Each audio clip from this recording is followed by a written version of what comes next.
our people around, they came like 200 and 300 and sandbagged a 7-mile stretch. I've been too busy to cry. Numb and stunned, sad.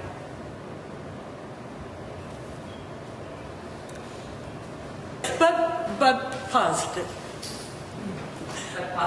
We saved the flag from City Hall.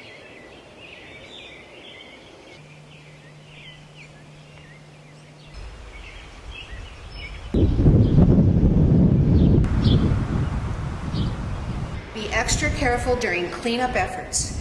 Keep children and pets out of the affected area. Discard any items that cannot be completely washed and disinfected, and watch where you step. We really didn't expect it was going to flood like it did.